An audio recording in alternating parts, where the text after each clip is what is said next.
It's over! The Blazers come from 23 down in one quarter to defeat the Mavericks and even the best of 7 series at 2 apiece. You've just seen history. Bienvenue à tous dans ce tout nouvel épisode de The Natural Podcast. Aujourd'hui, j'ai décidé de parler de 2 équipes. Vous savez comment j'aime énormément parler des reconstructions d'équipes, des équipes en rebuild, etc. Et je voulais donc parler assez logiquement du Jazz et des Pacers, dans 2 vidéos distinctes de base. Mais en fait, je me rends compte que leur profil de reconstruction et tout ce qui en découle, que ce soit les joueurs, les signatures, même la manière de créer cet effectif autour de coachs référencés, se ressemblent. Et donc, de ce fait, je vais parler de ces 2 équipes dans cette même vidéo, ce même podcast. Donc, je pense qu'on va y aller. Il y aura encore des comparaisons avec d'autres effectifs, d'autres équipes en reconstruction. Beaucoup de positifs à en tirer. Vous verrez ça avec moi maintenant. Et puis, tout simplement, allons-y. I said it when I got traded here. Like, I'm just a guy who loves hard. Like, I love where I am, and I try to show the most love to whoever, or whatever I'm doing, and so the Pacers have taken a chance on me, and so I just want, the only way for me to, reciprocate that love is to be invested in this community, be invested in this organization, be invested in the fans, and that's what I've done. Alors, déjà avant de commencer, vous savez comment se passe ce genre de podcast, on est un peu en free talk, c'est-à-dire que je vais parler un petit peu de tout ce que je pense, sans faire réellement de parti ou autre, donc attendez-vous à un truc un petit peu brouillon, de toute façon vous avez l'habitude, mais du coup vous pouvez commencer à vous poser, parce qu'on y va, on va parler directement du Jazz. Alors, le Jazz est une équipe hyper intéressante à regarder selon sa reconstruction. Là, déjà, que ce soit le Jazz ou les Pacers, on parle de deux équipes qui sont des tout petits marchés, des marchés qui n'attirent personne. LeBron James l'avait dit, qui prend le Jazz sur NBA 2K, c'est un fait. Les Pacers sont dans le même cas, pour ne pas dire pire, au vu d'Indianapolis, qui n'est pas une grande ville, pas une franchise attirante, du fait que c'est tout simplement la cambrousse. Et le Jazz, c'est pareil, avec des histoires en plus de racisme, même s'il y a beaucoup de stades en NBA et beaucoup d'endroits qui subissent ce genre de problématiques, que ce soit Milwaukee, les Celtics, énormément d'équipes. Mais le Jazz a cette réputation-là. Et du coup, cette équipe, qui s'était inscrite comme une forte équipe à demi, on va dire, contender sur les dernières années. On rappelle qu'en la saison 2020-2021, ils étaient en 50-22 et qu'ils étaient premiers à l'Ouest, et que l'année d'après, ils ont fini 4e, mais en se préservant un peu plus. Mais on remarquait qu'en playoffs, cela ne se traduisait pas. Déjà, pendant la bulle, ils se sont fait remonter de 3-1 par Jokic et Jamal Murray dans une série de playoffs incroyable, une des meilleures que j'ai vues de ma vie, une des plus sous-cotées aussi à mon sens, avec des Donovan Mitchell et des Jamal Murray à plus de 50 points. Rudy Gobert face à Jokic, c'était quand même assez impressionnant.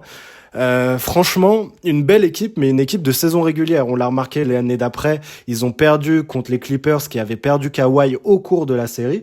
Donc une contre-performance quand même, parce qu'ils avaient l'avantage du terrain, tous leurs joueurs étaient sur le terrain et n'étaient pas blessés. Et en plus de ça, l'année d'après, rebelote, mais cette fois au premier tour, alors qu'ils avaient encore l'avantage du terrain. Bon, un 4e et un 5e, ça ne veut pas dire grand-chose, mais voilà, ils avaient perdu leur meilleur joueur, et pour le coup, cette équipe était beaucoup plus centrée sur ce joueur-là, et malgré ça, ils se retrouvaient dominés en début de série. On parle évidemment de Dallas, et du coup de l'absence de Luka Doncic, qui fut remplacé par Jalen Brunson en tant que leader, et qui, quand il est revenu, tout simplement, le Jazz n'a rien pu faire. Et on a vu beaucoup de limitations, mais surtout un atmosphère assez particulier avec cette équipe, tout simplement parce que Donovan Mitchell, après l'affaire du Covid, où tout simplement, excusez-moi, j'en perds mes mots, Rudy Gobert avait chopé le Covid-19 et faisait des blagues sur le sujet juste avant, ce qui avait été mal vu par un certain nombre de joueurs NBA, d'analystes et tout ça, et qui avait en fait un petit peu brisé la relation entre ces deux leaders. Donovan Mitchell ne faisant plus les efforts défensifs qu'il devait faire, et laissant tout ce travail-là à Rudy Gobert.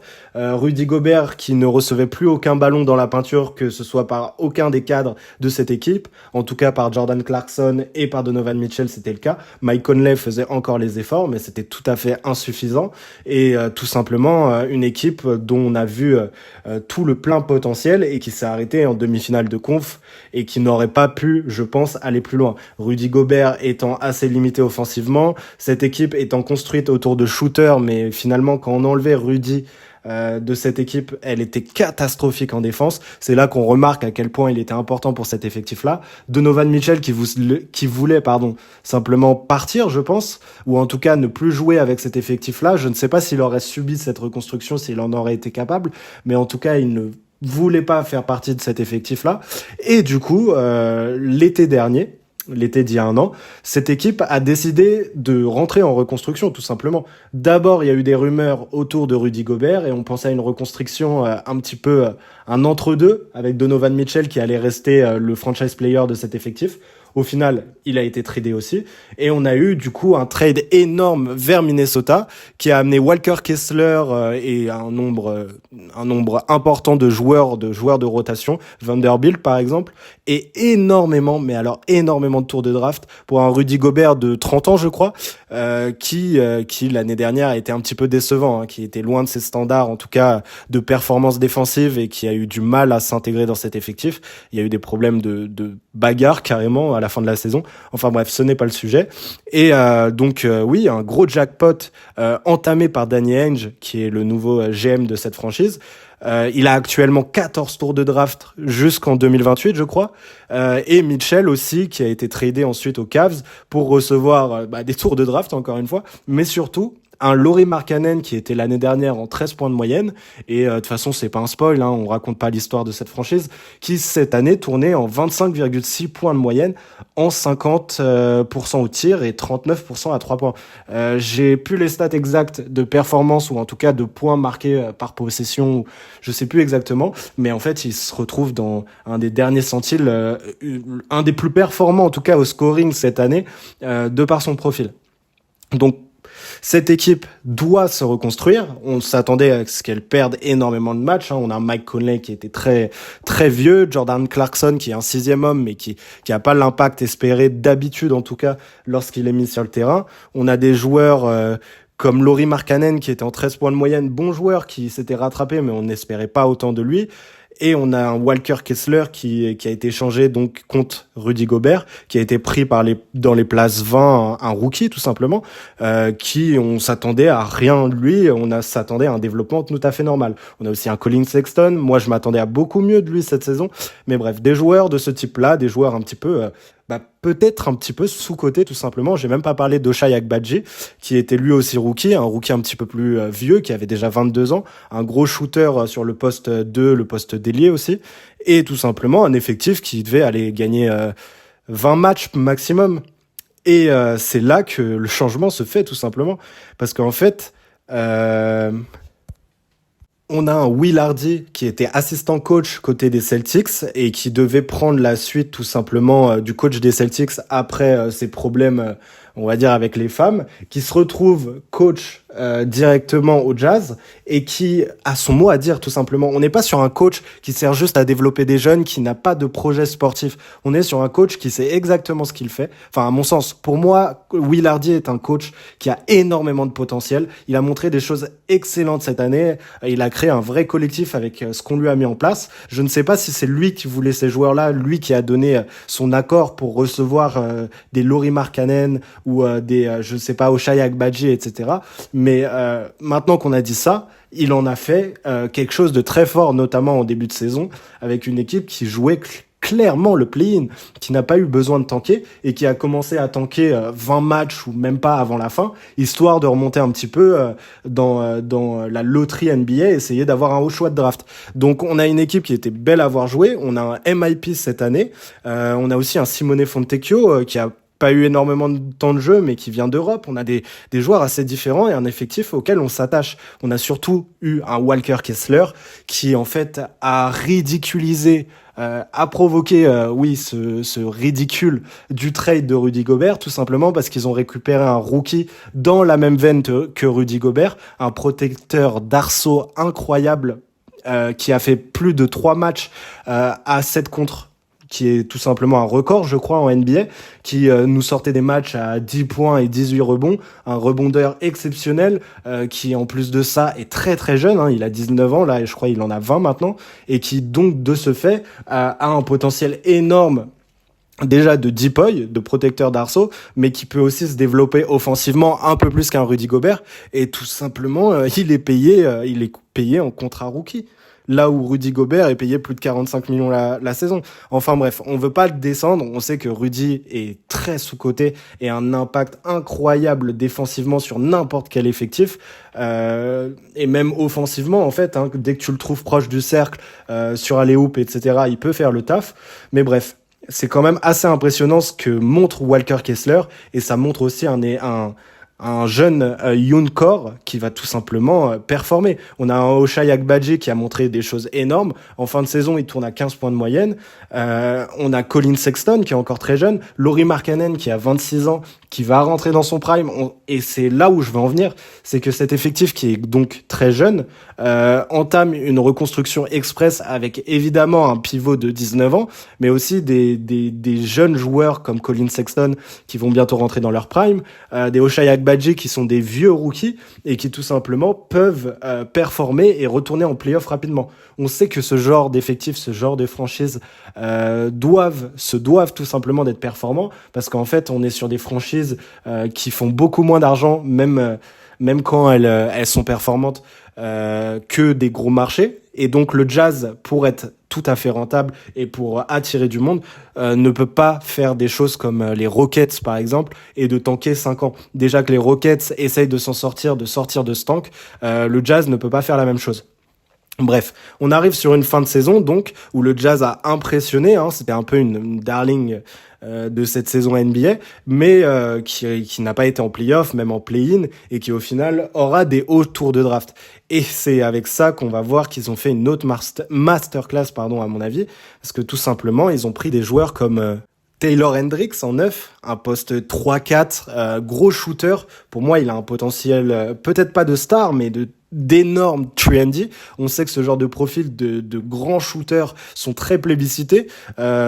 Évidemment, on attend de voir ce que ça donne, mais c'est déjà énorme de l'avoir en 9. Mais c'est surtout qu'ils ont réussi à choper, à mon sens, 2 des meilleurs attaquants de la draft, notamment Keyonte George, qui a déjà montré d'excellentes choses en Summer League, ce qui ne veut absolument rien dire, hein, qu'on soit d'accord. La Summer League n'est absolument pas la NBA. On sait que les joueurs un peu rapides, un peu shooters, athlétiques, s'en sortent très bien et en Summer League, et s'en sortent beaucoup moins en NBA. Mais pour le coup, Keyonte George n'est pas un si gros athlète que ça.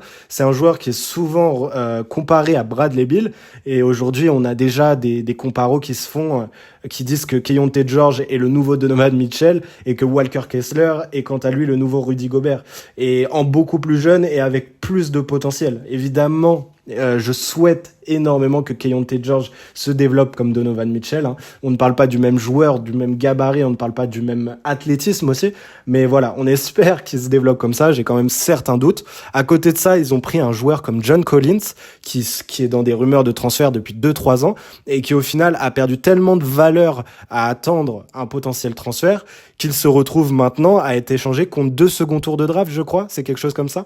Bref, quelque chose qui est totalement négligeable quand on sait que Danny Ainge a réussi à choper plus de 14 tours de draft. Je crois qu'il a, avec OKC, le Jazz a 40% des tours de draft jusqu'en 2030.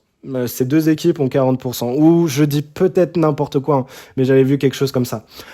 Donc oui, des joueurs comme ça, John Collins, qui s'intégrera parfaitement dans cet effectif au poste 3-4. Évidemment, il y a des problématique qui se pose, que devra répondre un petit peu Will Hardy, parce que Lauri Markkanen, John Collins ou Taylor Hendricks sont des postes 4 de formation, donc à voir s'ils arrivent à alterner, si John Collins jouera 3 ou Taylor Hendricks peut-être.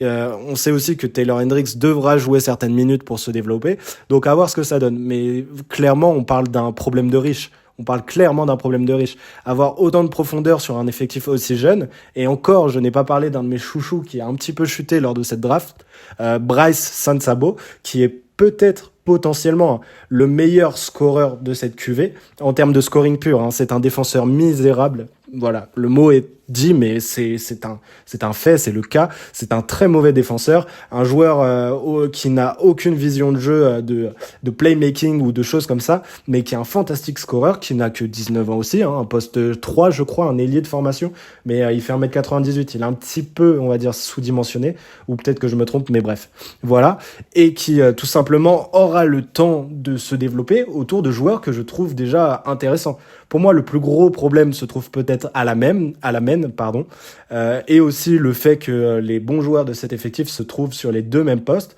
c'est-à-dire les postes arrière et d'ailier fort, parce qu'en fait, tout simplement, à la main, on a Colin Sexton et Talen Horton-Tucker qui peuvent faire le taf, Jordan Clarkson aussi, mais on n'a pas de réel meneur distributeur, on va dire.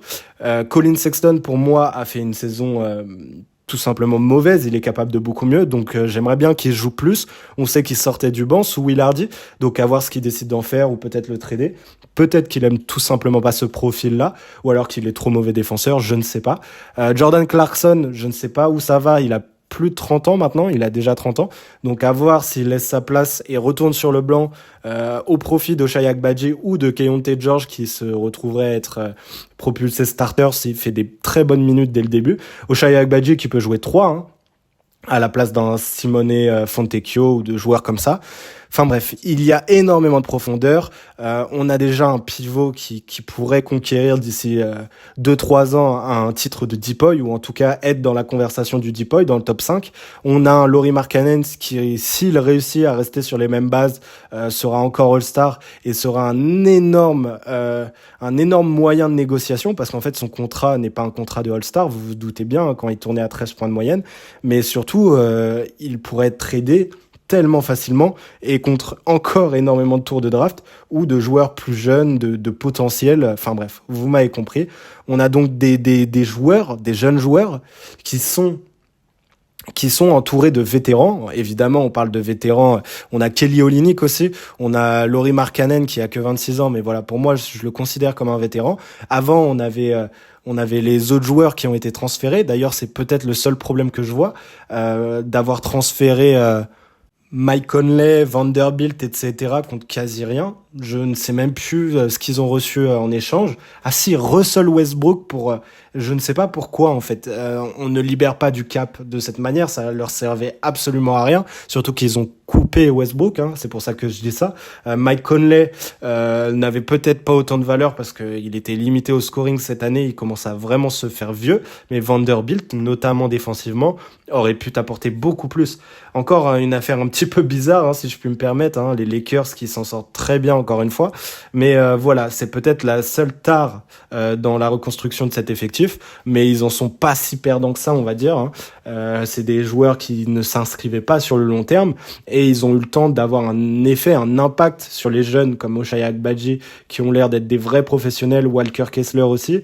Et encore, comme je le dis, il reste des joueurs référencés. Même Simone Fontecchio, qui était rookie cette année, est un joueur d'Euroleague référencé, qui jouait en FIBA, et qui a déjà 27 ans. Donc oui, cet effectif progresse rapidement aussi, parce qu'ils ne font pas l'erreur d'accumuler les jeunes, d'en sacrifier certains et de créer une sorte d'effectif misérable qui mettra 4 ans jusqu'à trouver la star ou les lieutenants et de perdre 15 matchs par saison. Ce n'est pas le cas. Là, on est sur un effectif bien construit, même en reconstruction, même quand ils perdent, tout simplement, avec un coach qui est inscrit dans le projet, pas un coach comme l'était Silas ou Casey qui était juste là pour développer des jeunes et essayer d'en ressortir les meilleurs joueurs, ce qui ne marche pas, on le remarque à la longue, et qui en plus de ça, lors de l'intersaison, ils ont recruté d'autres coachs, d'autres assistants coachs assez intéressants, comme le recrutement du coach assistant Shade Forcier, je sais pas comment le prononcer,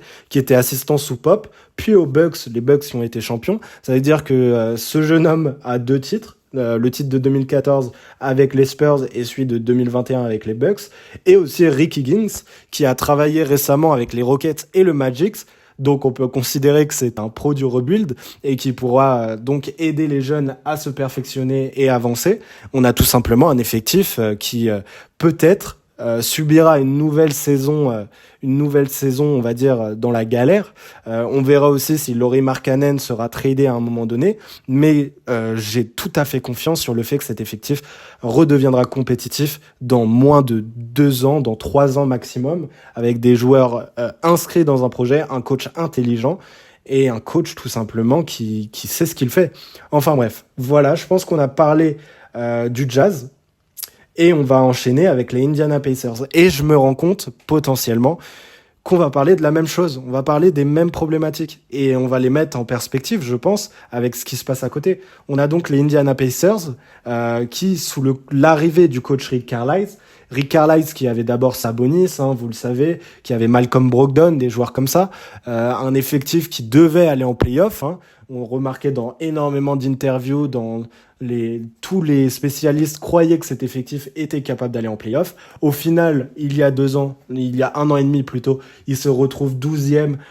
Sabonis déçoit énormément. Beaucoup de blessures, notamment de Brogdon, encore une fois, qui n'arrive pas à passer ce dernier cap, ce que je pensais qu'il pourrait passer de All-Star. Et cet effectif décide de tout reconstruire, tout simplement. Et ils ont eu énormément de chance. La chance, s'appelle les Kings. Les Kings qui décident de transférer leur futur jeune star, Tyrese Haliburton, contre Sabonis. Un move qui est forcément inespéré et qui a accéléré cette reconstruction assez incroyablement, tout simplement. Mais bizarrement, des choix ont été faits, des choix assez intelligents, et je pense que Rick Carlisle, pour le coup, est impliqué totalement dans le projet, parce que oui, c'est un coach référencé, un des plus grands coachs de la dernière décennie, un coach qui a été victorieux avec Dallas, qui a gagné un titre. Bref, il sait ce qu'il fait, et ce coach-là a décidé tout simplement de garder des joueurs comme Buddy Hield, comme Miles Turner. Miles Turner qui, on le rappelle, ça faisait depuis sa naissance qu'il était dans les rumeurs de transfert, et qui tout simplement, avec des joueurs comme ça, qui étaient énormément plébiscités par d'autres franchises, notamment les Lakers, toujours eux, qui le voulaient en trade et qui pensaient que les Indiana allaient se pencher sur le sujet et essayer d'avoir des pics en échange. Non, finalement, cet effectif est resté compétitif. De la même manière, jusqu'à la blessure de Tyrese Haliburton, ils étaient dans la course au play-in, même au play-off à un certain moment. Haliburton qui nous sort une saison assez incroyable en 20 points, 10 rebonds avec d'excellents pourcentages. Il tourne à plus de 40% à 3 points depuis son année rookie. C'est quand même assez exceptionnel. Évidemment, on savait le talent qu'il avait. On savait qu'il était mal utilisé à côté de De'Aaron Fox, notamment aux Kings. Mais le fait qu'il progresse autant, ou plutôt qu'il augmente ses statistiques sans perdre, il augmente son usage, enfin bref, toutes ces choses-là, sans perdre cette capacité à être toujours performant, à ne pas baisser ses statistiques individuelles, enfin ses pourcentages individuels plutôt, c'est assez impressionnant. On a donc un Tyrese Haliburton entouré de vétérans, on le répète, Buddy Hield a maintenant 30 ans je crois, Miles Turner est aussi référencé, il en a plus de 27. À ça on ajoute la draft d'un Ben Mathurin qui arrive et qui s'inscrit déjà dans le projet en tant que 6e homme. On pensait qu'il allait prendre la place de Buddy Hield, mais Rick Carlisle fait le choix de le faire jouer en 6e homme. Choix payant tout simplement parce que sur les premiers mois de compétition, il tourne à plus de 18 points de moyenne. Il est même dans la course au 6e homme et au rookie de l'année, même s'il était bien sûr très loin de Paolo Banchero. Ensuite, ça a été plus difficile, il a eu une sorte de rookie wall qui a fait qu'il a un petit peu baissé ses statistiques, même beaucoup. Il a fini la saison à 16 points, ce qui est déjà énorme, évidemment, en sortie de banc. Mais voilà. On a un Ben Mathurin qui est inscrit dans un projet, qui connaît son rôle, qui pour l'instant est un rôle de 6e homme, à la manière d'un James Harden, même si c'est un rôle tout à fait différent, avec un autre effectif, une autre époque, et une équipe beaucoup plus compétitive, avec OKC de cette époque-là. Mais voilà, on a un Ben Mathurin qu'on laisse progresser autour de joueurs plus anciens, un Buddy Hield qui peut continuer à jouer et essayer de performer. On a des joueurs, on a un effectif assez limité, évidemment. On a McConnell, Andrew Nembhard, qui est lui aussi un rookie un petit peu plus ancien. Je crois que c'est un Canadien qui est très intéressant. Il avait sorti une masterclass contre Golden State, qui arrive à jouer au poste 1 et au poste 2, même si je pense que c'est clairement un poste 2. On a aussi un Isaiah Jackson, des Jalen Smith, des jeunes joueurs qu'on attend qui progressent. Isaiah Jackson a 21 ans et Jalen Smith, qui jouait avant aux Suns, a 23 ans. On a aussi la signature de Daniel Theis en cours de saison. Bref, on a des joueurs de tout âge. C'est ce qu'il faut en fait. Ça paraît fou de le dire comme ça, alors qu'on est en 2023 et que la NBA existe depuis les années 50. Mais une reconstruction basée sur un mélange hétérogène de jeunes et de vétérans, de joueurs de valeur et qui peuvent jouer ensemble, c'est tout à fait intéressant. Et là, pour le coup, avec Rick Carlisle, ce qui s'ajoute, à mon sens, même si cet effectif n'a pas gagné beaucoup plus de matchs que le Jazz, je sais même pas quels sont les scores, mais bref, ils sont dans la même zone, on va dire. Eh bien, cet effectif a déjà créé un système de jeu qui est tout à fait incroyable à regarder et tout à fait, cool en fait. On a un poste 5 qui stretch. On a des shooters en Buddy Hield et Ben Mathurin quand ça veut bien rentrer. On avait les Aaron Nesmith, les joueurs comme ça, voilà, des défenseurs. Mais on a surtout un jeu rapide alimenté par Haliburton qui trouve ses coéquipiers de la meilleure des façons. Un jeu de transition qui est tout simplement exquis à regarder jouer, même si ça gagne pas tous les matchs. Et encore, parce que sous Haliburton, ça gagnait beaucoup plus de matchs. Et voilà, cette équipe était tout simplement déjà compétitive. Je regarde un peu ce qui se dit autour de moi et tout le monde s'accorde à l'idée. En plus, avec les rajouts de Bruce Brown, qui est un joueur aussi très fort en transition, qui peut relayer Haliburton à la création, qui est une sorte de couteau suisse qui on va dire un ciment entre ces joueurs et qui peut les rendre encore plus performants, même si son contrat est cher. Bon, on s'en fiche, hein. Haliburton n'est pas encore rentré dans son contrat max. Mathurin, on sait même pas si un jour il aura un contrat max. Bref, vous m'avez compris. On a des joueurs assez performants et qui en plus ont très bien drafté. On a Bruce Brown qui s'est ajouté, mais maintenant on a aussi Jarras Walker qui est un poste 3, 4, 5, allez, un poste 4 de formation qui pourrait jouer un 5 sous-dimensionné ou un 3 s'il se développe bien, mais j'ai quand même énormément de doutes, qui est un athlète incroyable déjà, pour son âge en tout cas, on peut le dire, un athlète incroyable, un défenseur sur l'homme et un défenseur collectif assez fou aussi, qui pourrait ajouter énormément de défense à ce collectif, qui évidemment a des problèmes au scoring, hein, mais qui aura tout le temps de se développer à côté de mecs comme Mathurin, comme Hield, comme Haliburton, comme Miles Turner, excusez-moi, ou ce type de joueur-là.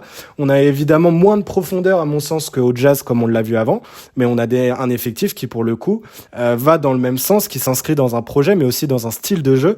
Et Rick Carlisle a drafté des joueurs, a décidé de garder certains joueurs, certains vétérans, pour s'inscrire dans ce style de jeu et le développer de la manière la plus parfaite possible en fait.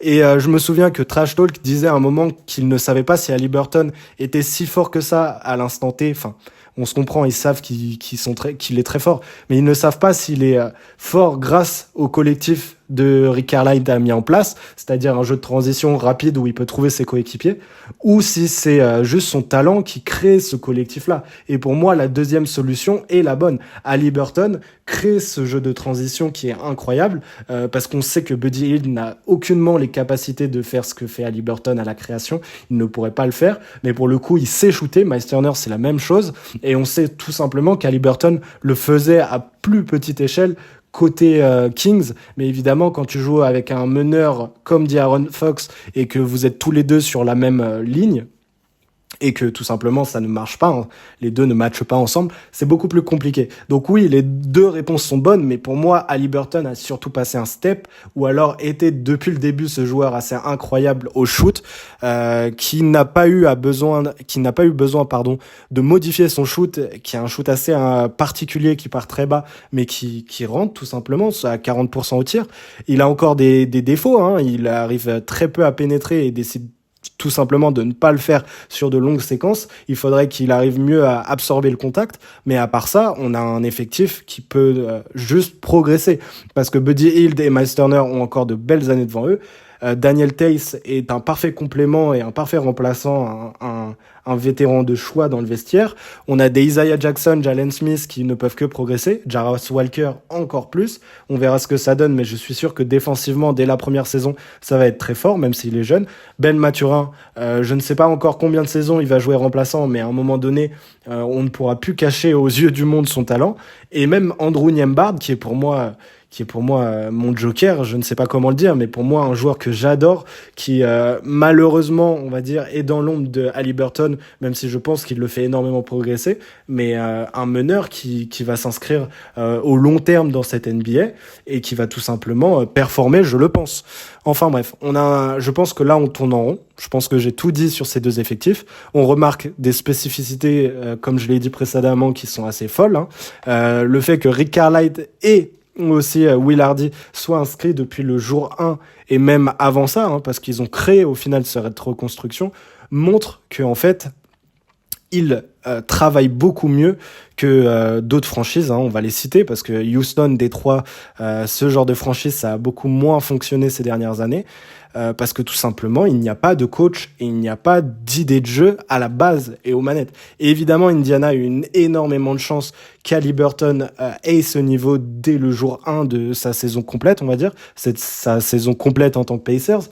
Et puis, même si je pense que Will Hardy a beaucoup de choses à voir avec la progression de Lauri Markkanen, ils ont quand même eu de la chance d'obtenir Walker Kessler et tout ça, mais on ne peut pas dire que Houston ou Détroit aient des joueurs qui n'ont pas été talentueux, On parle de Jalen Duren, on parle d'autres joueurs, je vais pas tous les citer, on le fait à chaque vidéo, mais voilà, je pense que sur les dernières années, on a eu beaucoup de reconstructions très lentes, très difficiles, avec une accumulation de talent, notamment avec OKC, qui était qui était n'importe quoi. Ça a sacrifié des carrières entières, à mon sens. Des joueurs n'ont jamais eu le temps de jeu qu'ils auraient dû avoir. Et tout simplement, ça a été très décevant pour nombre de joueurs. Il y a eu des joueurs oubliés dans ces équipes-là. Houston, c'est exactement la même chose. Là, ce n'est pas le cas. On laisse du temps aux jeunes pour se développer. On les fait jouer dans les meilleures dispositions possibles. Mais surtout, ce n'est pas une équipe de G-League ou une équipe d'Overtime Elite. On les fait jouer comme des professionnels. Et c'est fou de le dire, mais c'est évidemment la meilleure façon de faire progresser un effectif et de créer une identité de franchise. Ne pas savoir ça, c'est quand même assez problématique pour nombre de franchises. Je pense qu'il y a des gens qui devraient se faire virer. On verra ce que donnent des équipes comme Houston, notamment, qui ont commencé à engager, qui ont engagé tout simplement un coach, qui ont dû sûrement s'inspirer de la reconstruction de Utah et des Pacers, et qui ont engagé enfin des vétérans, ou en tout cas des joueurs confirmés, comme Fred VanVleet, comme ce type de joueurs-là, pour essayer de faire passer un cap. Mais encore une fois, avec ce genre de signature, on va tout simplement limiter la progression, ou en tout cas limiter la carrière d'autres jeunes. On ne sait pas ce que va devenir Kevin Porter Jr., par exemple, qui joue sur les postes 1-2, et il faudra vite le transférer, mais il va jouer 18 minutes, 12 minutes par match maintenant, alors qu'il était titulaire l'année dernière et l'année d'avant. Pour moi, c'est n'importe quoi. À quoi sert un trop-plein de jeunes? Évidemment, tu as plus de chances d'obtenir de grands joueurs, et encore, si tu les brises avant qu'ils arrivent à se développer, c'est totalement inutile.